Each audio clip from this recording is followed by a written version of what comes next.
아멘. 우리 함께 말씀을 나누겠습니다. 우리 21절 말씀 한번 같이 읽겠습니다. 21절 시작.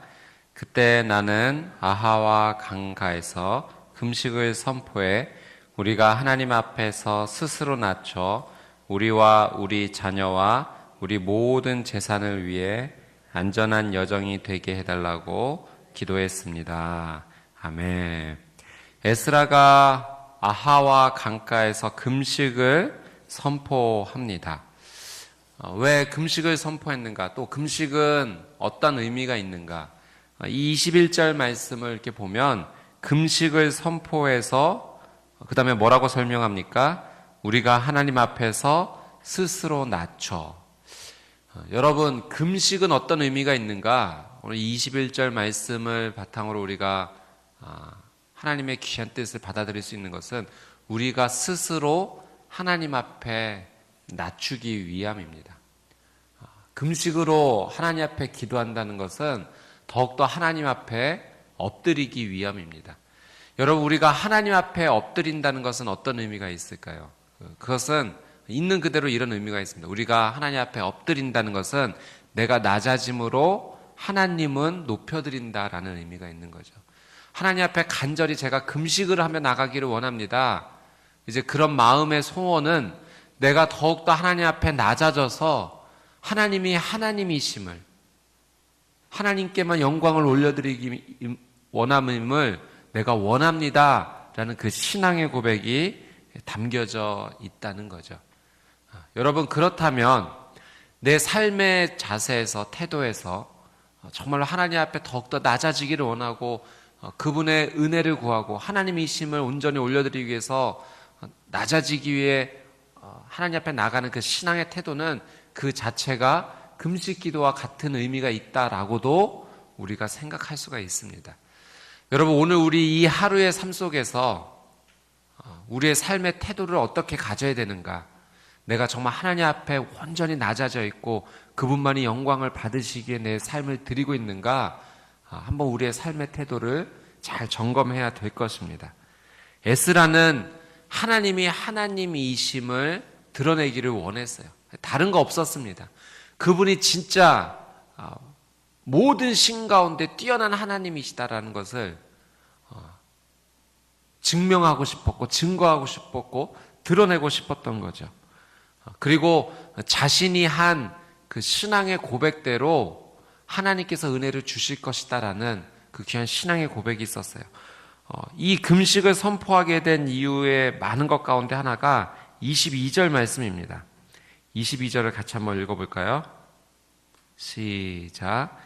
우리는 이전에 왕에게 하나님을 바라보는 모든 사람에게는 우리 하나님의 은혜로운 손길이 그 위에 있고 하나님을 버리는 모든 사람에게는 그의 능력과 진노가 그를 대적하십니다 라고 말한 적이 있어서 왕에게 차마 우리를 여행길에서 적으로부터 지켜줄 보병과 마병을 요구할 수 없었습니다.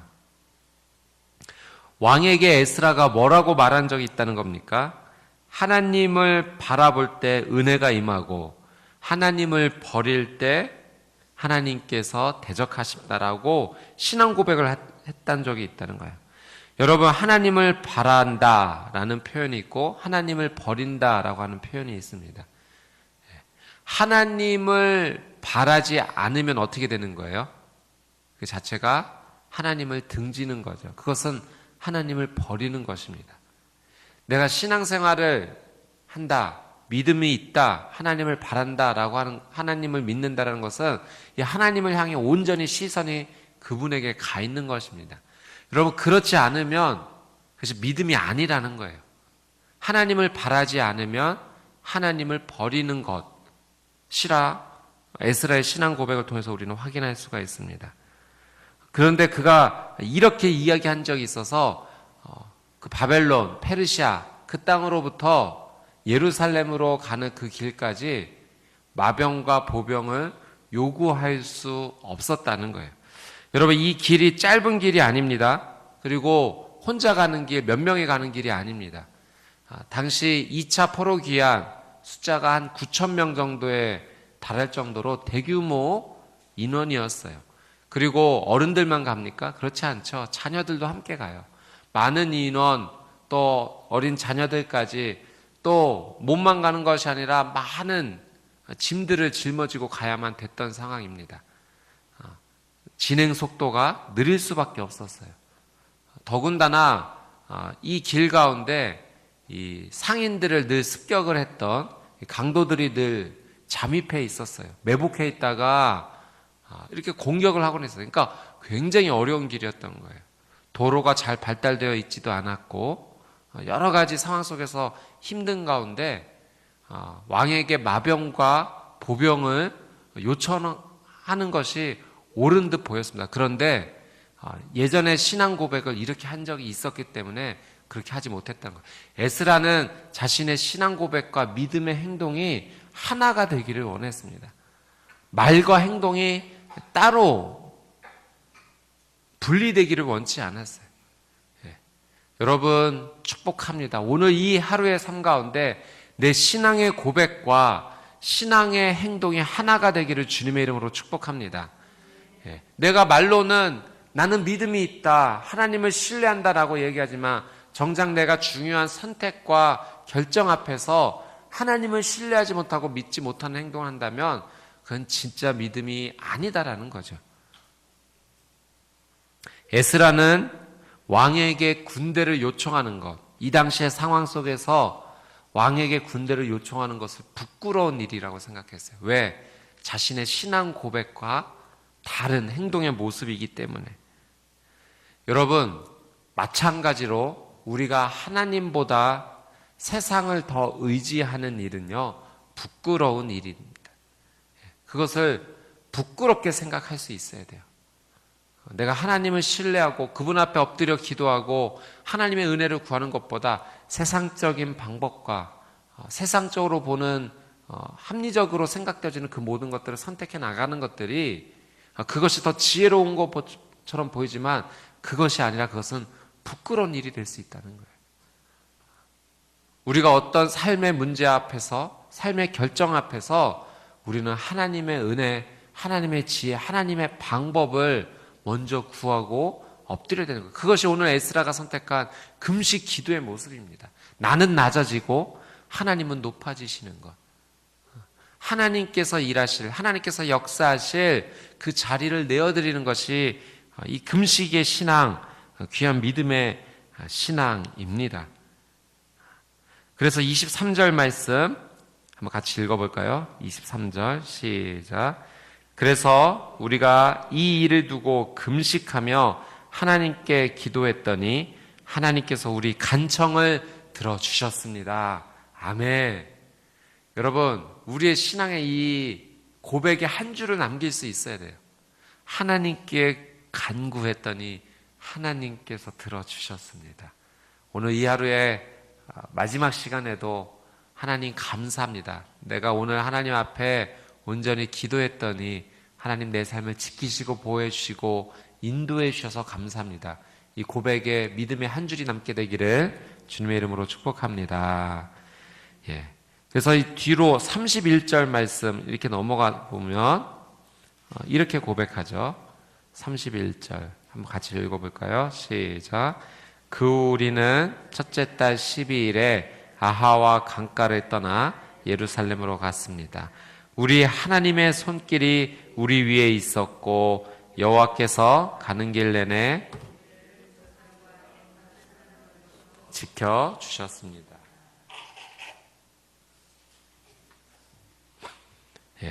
여호와께서 가는 길 내내 우리를 적들과 매복한 사람들로부터 지켜주셨습니다.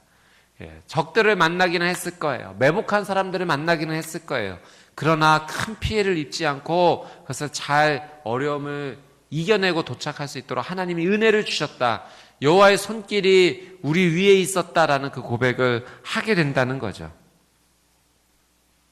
사랑하는 여러분, 이 일을 통해서 이스라엘 포로였던 자들이 귀환하는 이 백성들이 무엇을 경험했겠습니까? 에스라 혼자 금식하지 않았어요.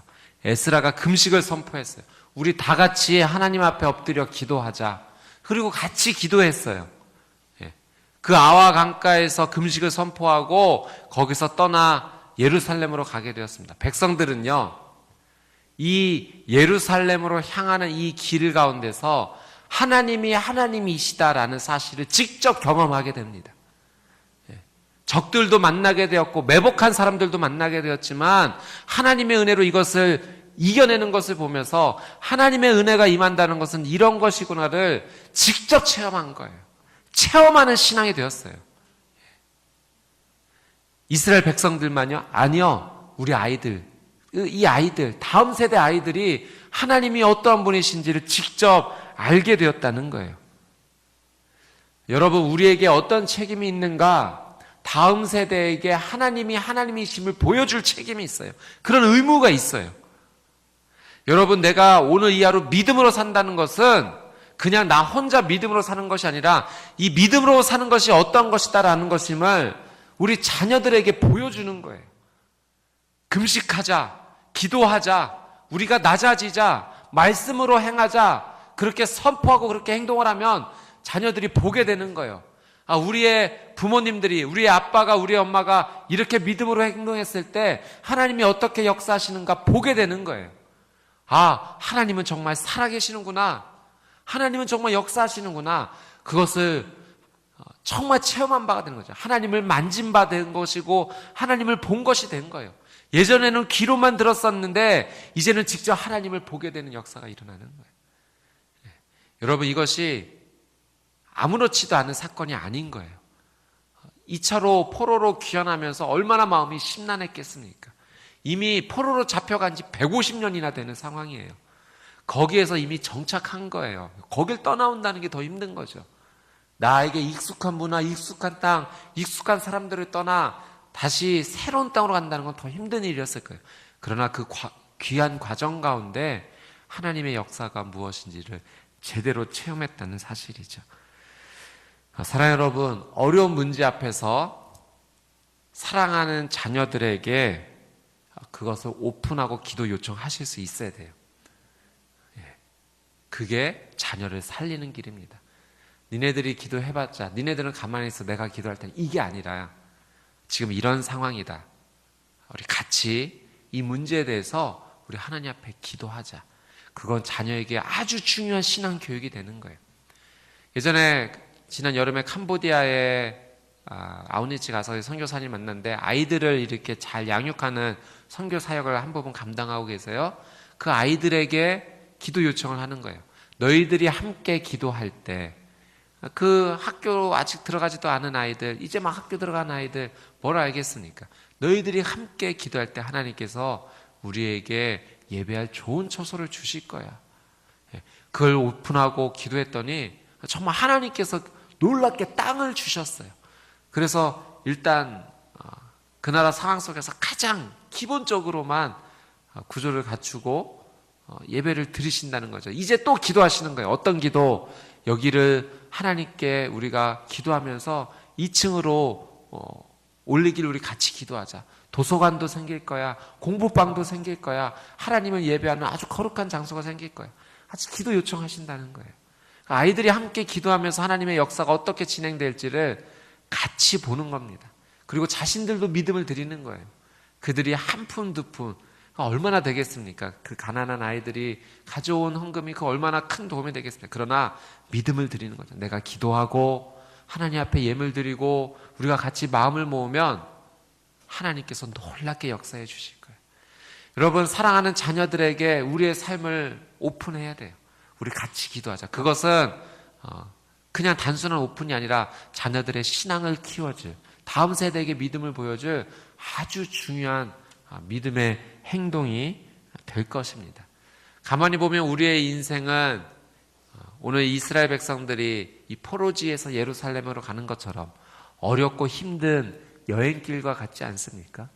도중에 생각지도 못했던 적들을 만나는 것 같은 위험도 있고 매복한 적들을 만나는 위험도 있을 것 같고, 여러분, 그러나 그 길 가운데 하나님의 은혜를 우리는 요청해야 되는 거죠.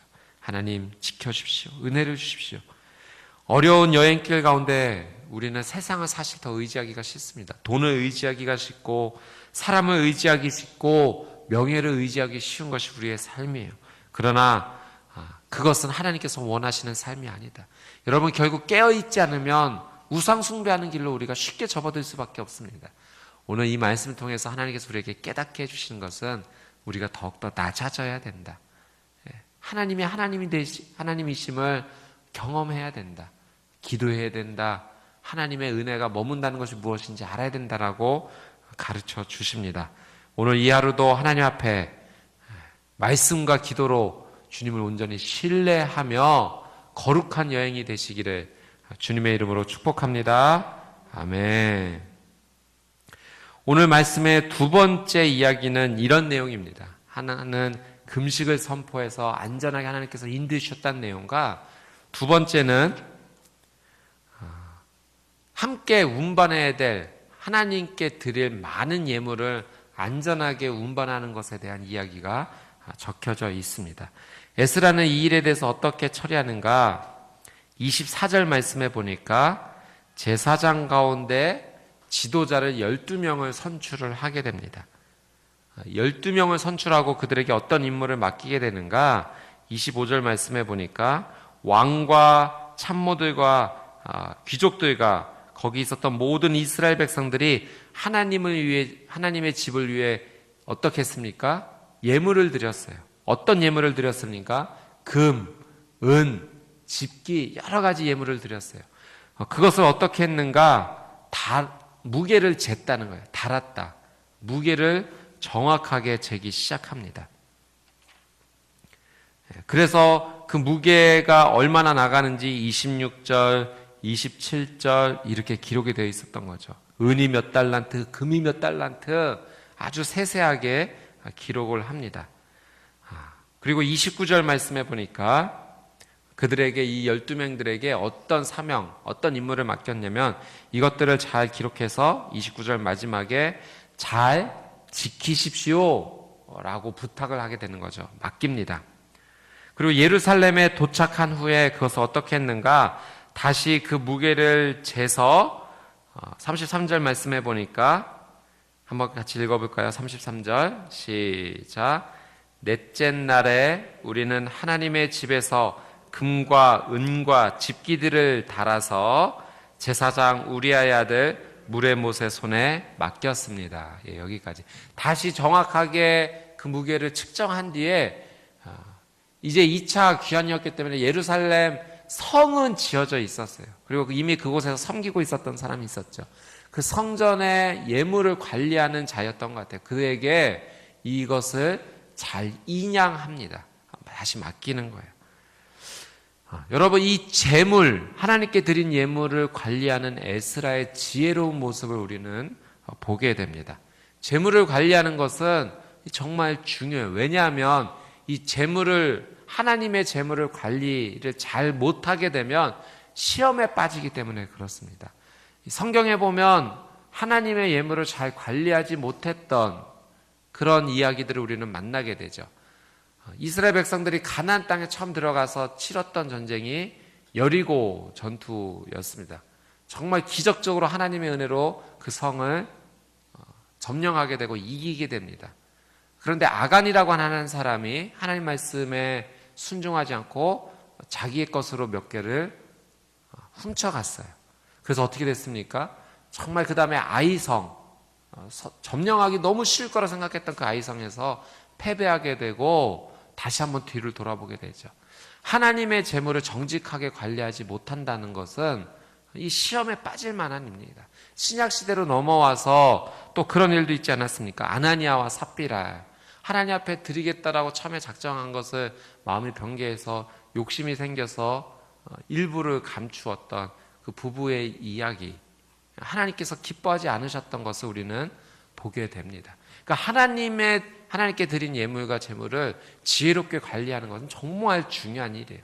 그뿐만 아니라 우리의 삶 가운데 내 것이 아닌 어떤 공공적인 것을 잘 관리하는 지혜가 너무나도 잘 필요하다는 거죠. 에스라는 그런 의미에서 자기가 모든 걸 다 혼자 하려고 하지 않았다는 거예요.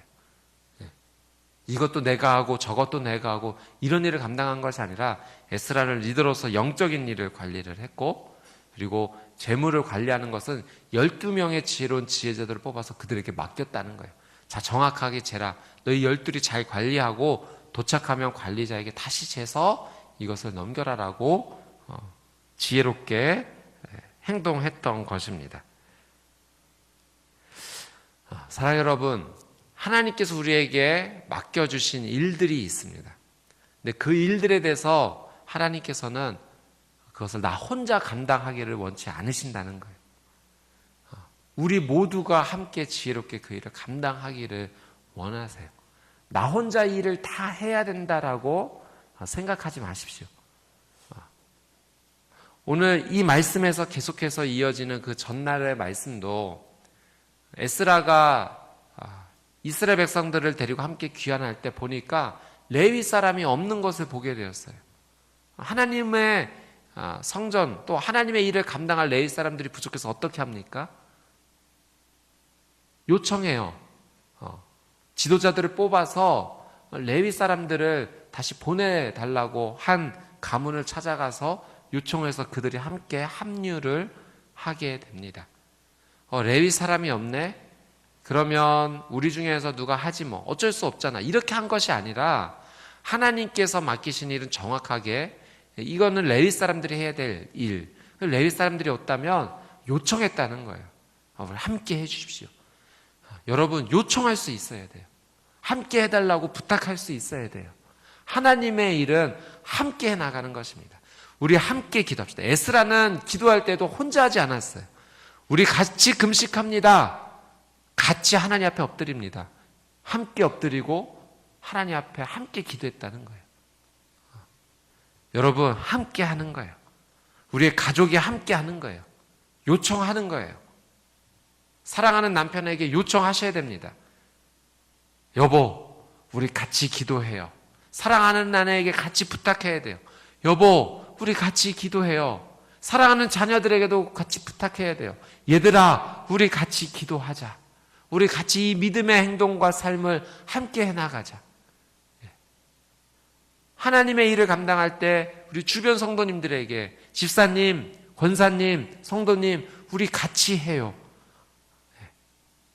함께 가는 거예요. 느려도 함께 가는 거예요. 지혜롭게 하나님의 일을 감당하는 거죠. 여러분, 9,000명이나 되는 이 인원들이 결국은 안전하게 하나님의 땅에 도착합니다. 어렵지만 함께 하면 멀리 갈 수 있는 거예요. 혼자 가면 빠르겠죠. 그러나 쉽게 지칠 날이 오는 겁니다. 그래서 공동체가 중요해요. 함께 믿음을 나누고 함께 기도하고 함께 말씀을 붙잡고 나갈 공동체가 중요합니다. 어제 우리 순예배 다 들으셨죠? 이 순공동체가 그래서 중요한 거예요. 이 새벽 예배 함께 드리는 이 공동체 정말 중요한 거예요. 혼자서도 새벽 제단 쌓을 수 있죠.